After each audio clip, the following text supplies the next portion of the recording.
Hey Biscuit here, it's Fuchsia here. So I wanted to show you guys a few matches from a 5-0 run I had in the Grand Prix with this Jatelant deck that I got from Joyverse for Mana Surge. I haven't played Unlimited in quite a while, but this slaps, man. I really like this. So basically the premise is you played all these 1 play point amulets early on, right? And if you need a removal, you can use 3 play points for Featherfall Hourglass if you really need to. And then on turn 5, you play Garuda, and you basically get a Realm of Repose and guaranteed Aegina too.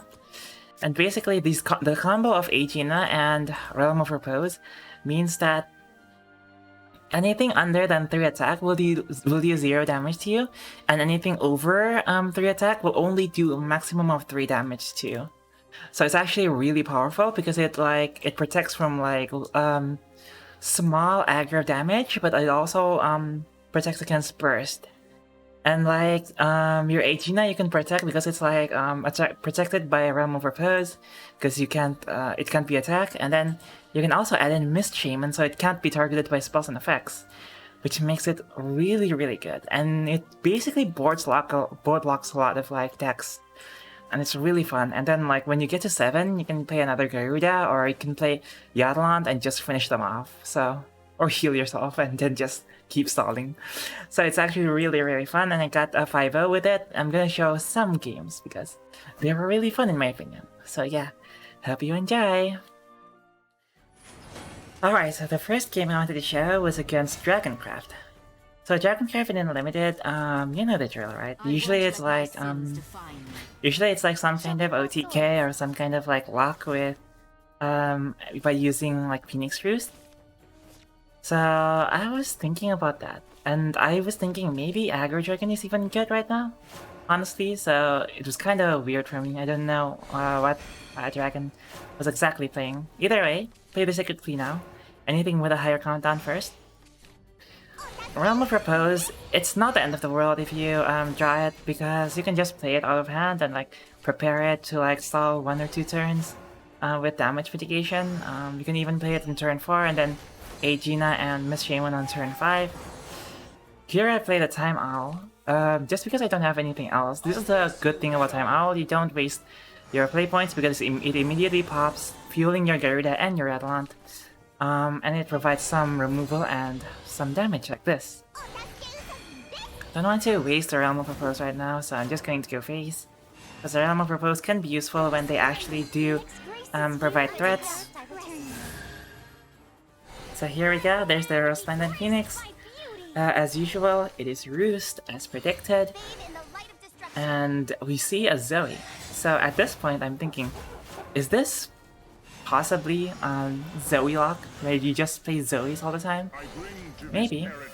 Either way, this is the great combo. When I say combo, it's just Garuda with a bit of prep, and you get Aegina and this Realm of Repose.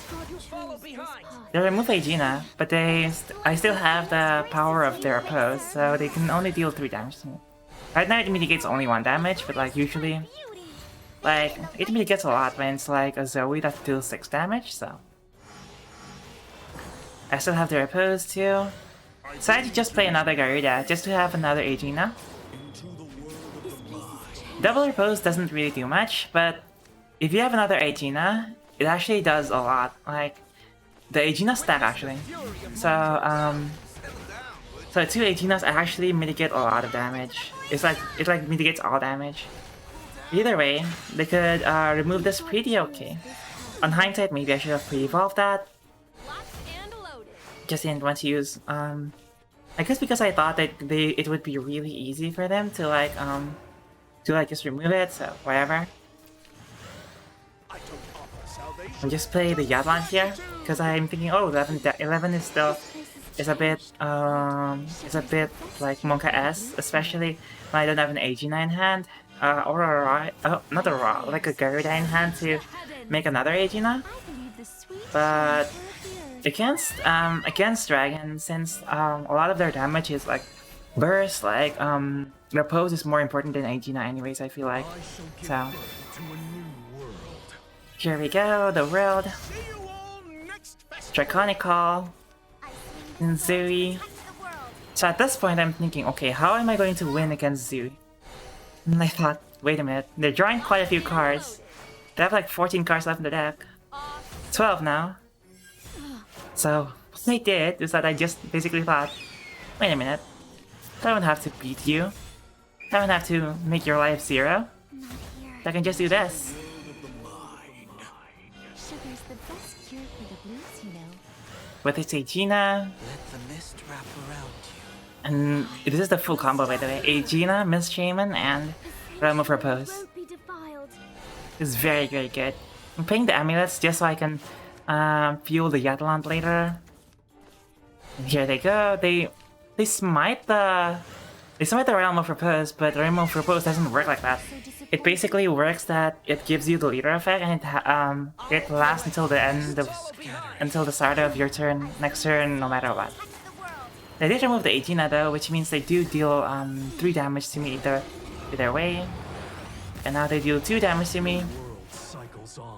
Kind of scary, but they only have 8 cards left in their deck. I top deck an Aegina, so I play it again. I play the Realm of Repose, and I play Jatelant to heal. And here we go. I do 0 damage to them, but like at the same time I'm like, oh, they only have like 5 cards left. So maybe this is the right play. They smite the Repose again. I guess they just want to remove it for next turn. Thankfully I do have another one in hand. That's why I always copy Repose with the 2-play point card that copies it. Here we see, I just play Realm of Repose, trade in, play Garuda. I was hoping for another Aegina, not realizing that I don't have any Aeginas anymore. So this might be a bit of a misplay. I should have played this instead probably. But you know, I feel like we win anyways because we're at 20 HP and there are 2 cards left. Magnificent. And yeah, they just concede. So I outlasted Zooey. Pretty good. Okay, next one I wanted to show was a bit of a Haven Mirror. So I haven't actually had that many Jatelant mirrors, I don't know why. Maybe people just don't like the deck, or maybe it's actually very bad and I'm just like getting lucky, I'm not sure. But either way, I finally have a Haven Mirror here. Aegina, not amazing to have in hand, but like, at least you have her instead of not having any of the combo pieces. So I just play the plea here. Usually I play Global of the Starways turn 2 because at least that like guarantees me something to play afterwards for 1 play point, usually. And here we go, there's a Sealed Tomb. Just play the Sealed Tomb because I want to draw immediately. And here we see it's kind of like weirdly an Amulet even. And I'm just thinking like, oh, is this Skullfane? That's unique. But anyways, this is what's good about Featherfall. If you really need to, you can just pop it and get Time Owl to remove anything that they have. If they're really a threat. Like this is quite a threat. I'm already at 14. It's pretty bad. So what I do here is just play Golden Bell. And honestly, instead of playing this, I should have played the Realm of Repose. Maybe, I'm not sure, because I probably should have, because what they're going to play next, yeah. Because like if I play the Repose at 4, I can still play the Aegina at 5 alongside something that's 2 play points. But that's why I just lose 7 damage out of nowhere. Like, see, if I played the Repose last turn, I could have played Aegina and Vengeful Sniper here. No problem. But yeah, in the end it helped out a bit because I was able to remove the Mirage anyways. And then I was able to lock, which is the important part. They were able to remove my Aegina, but they couldn't do much else. I draw another one, so I just played it again. And now we get to play the Vengeful Sniper. And of course, this cool little card. Can you imagine? This used to be 0 play points. It was pretty good. So anyways, when you do trade with Realm of Repose up, you have to remember to like make sure your the follower you're attacking with is destroyed, because otherwise this won't activate. So, and here we see the Scuffing. Moves my board. Sneak attack. Interesting. Not sure if the Scuffing was worth it, to be honest, but you know, just draw the Jatelant because I thought I was getting low HP anyways. And here we go. Because usually they'd have to like do another like a setup to get another like combo like that. They weren't able to set up the Selena, I shall guide thee to eternity. which is good for me. I've been spotted. Havencraft! Like so far we've been good. I'm not sure why they didn't play this before the Selena, but either way we just win with the Jatelant, so either way it didn't matter. Pretty good.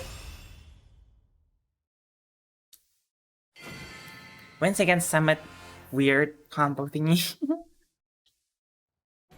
Okay, this is the next one. Runecraft. Runecraft is usually the counter to this deck.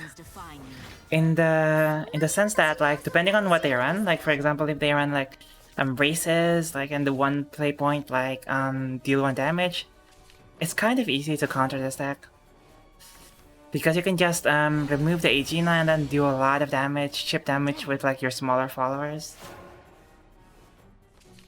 But either way, that's why I wanted to show this this match, because I think it's unique compared to the other Runecraft matches. So usually what I want to do against Runecraft is like do as much as I can to prepare for the full combo, because like the non-full combo doesn't really work because they can just target the Aegina for removal. Whereas the full combo only gets removed if they have like a Rooney Snipe. So either way, this is a pretty good start for us.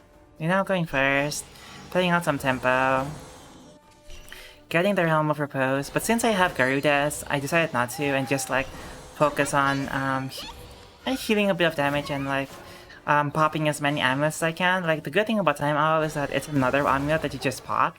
So it counts towards your Garuda and it counts towards your Jatelant. Yes, very good. Here comes the Chaos Wielder. Comes another Chaos Wielder. Which actually makes it an interesting decision. I could like not play the Garuda next turn and just play a Vengeful Sniper instead. To deny the Chaos Wielder. But since I drew a third Garuda, I thought like, whatever, I'm just gonna play it. It's just 1 spell boost, they have like a billion spell boost anyways, so... Now they have to focus on clearing the Aegina. Late Mage is not going to work, Crystal Witch not going to work. Fate's Hand. The more they draw, the more possibilities they have to remove Aegina, and there it is. Another Impalement Arts. Another Spell Boost. And here's the chip damage, and why Aegina is very important against Spell Boost. And this is a bit Monka-esque because I can't remove this in order to play the other Garuda to get the Aegina, because you need 3 board space. So instead I do this instead, remove their board and hope for the best. This might have been the wrong order. I think I should have traded to the 2-2 and traded to the 3-4. But the reason I was okay with doing this is because they played Storm cards, which means they're not D-Shift, they're Storm Rune. If it was D-Shift, I would never do that. And here we see a quite gigantic Zealot of Truth. Got lucky. Now I have to use the Evo to remove this instead of like evoing to go face. So it required a bit of luck, but now I have 1 HP. And you know what? Just play a Garuda. Because now that it has 7 amulets, I summon a Jatelant. I heal. I still got the Realm of Repose, not really the best right now. Aegina might have been better. Much of the unknown. But otherwise, it would have been hard to like remove the big stormer there. So if you guys think there was a better play there, please tell me. But in the end, I chose this, and they conceded. So okay, last game I wanted to show. This one I wanted to share just because it was funny and shows you like how fun this deck can really be. And our victim will be Portalcraft, and you can kind of guess what's gonna happen, but let's just see it play out because it's very fun. The reason I keep Realm of Propose in this matchup is because like Artifact Portal can go really early, and sometimes you don't have time for Garuda. Sometimes you have to just play Realm of Propose into Aegina manually in order to like mitigate damage. Like just play Realm of Repose turn 3, Aegina turn 4, and then like Garuda turn 5. Sometimes you have to do that with artifacts. Okay, just play the Amulet because I really want the Amulet to pop. So not a great hand, feeling a bit nervous. Don't have any real board clear, except maybe Jatelant, so... But these are 1-1, so not too scary. There's still a Jatelant, but no. I think about using the Seraphic Blade or not, but like it was my only play, so might as well. Like what else could you remove? Probably a big like analyzing later on, but like that's later on. I'm probably going to play something else later on. So yeah. And they're not showing signs of like just destroying me either, so I didn't play the Realm of Repose there. Especially because I don't have the Aegina. Still don't have the Aegina, but I do have the Garuda. So I decided to just like mitigate some damage here, banish some artifacts, and just prey on Garuda next turn. A painless death is the mercy I can afford. Yeah, I played the Seal Tome on Sacred Teachings because it's still a 1 Amulet pop for next turn. So this becomes 3 and I summon an Aegina. But like it also, the other one like doesn't let you play followers in next turn, so this is the only choice. Although this is good for damage too and for board though. Okay, this happens. Just kind of scary. But it's kind of late for artifacts, so I'm like, okay, I'm fine. Because I play the Aegina, the Garuda here, and get the combo. Now, Runecraft is like the reverse of Runecraft, where Runecraft has a lot of ways to remove Aegina. Portalcraft, especially Artifact Portal, like doesn't usually run too many ways to remove that Aegina. So I just wait it out.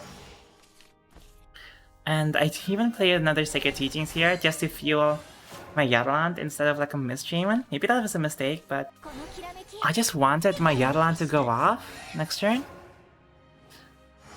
Because you see here, by setting up this Stormer and having this Jatelant, I don't even have to stall. Just play the Jatelant, then win. And you see there, the artifact player can't even do anything, man. It's just 0 damage to my face. And it's so fun when that happens. Well, not for them, but yeah, for me. And they concede. Pretty good. Pretty good.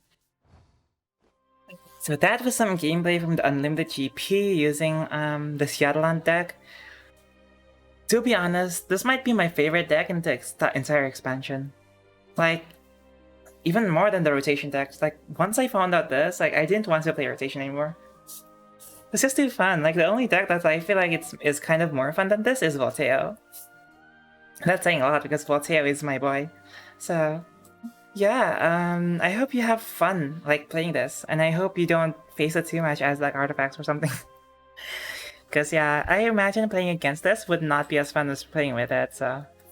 I'm really glad I haven't faced any mirrors yet, but yeah, this is a really, really fun deck, and the only bad part about it is that sometimes you just meet a Runecraft and you just cry, so...